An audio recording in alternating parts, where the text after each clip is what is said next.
because the President of the United States is on that Air Force jet. And there you go. There's Melania Trump with the President coming off, and we're going to see whether the three Americans are following them. Yes, there they are.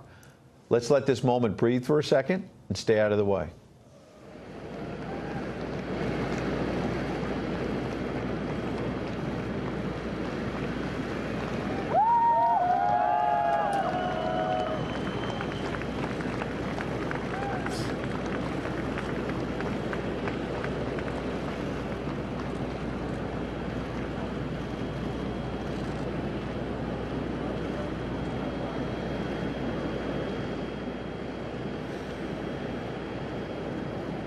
So, you heard the applause. You see the handshake right there.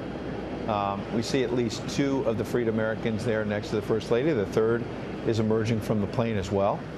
Now they head down the steps. So many things that need to be said. The first is the immense sense of pride and joy that we all feel. How can you not? Seeing the smiles, hearing the applause as it still goes.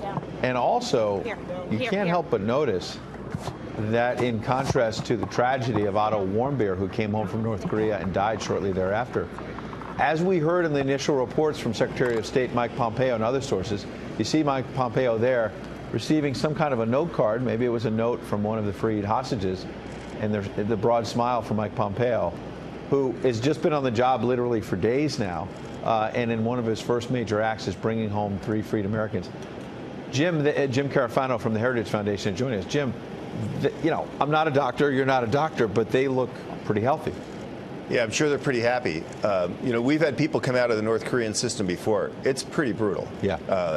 I mean, and it's not just physical. The mental isolation and abuse is pretty severe. So they look pretty chipper for.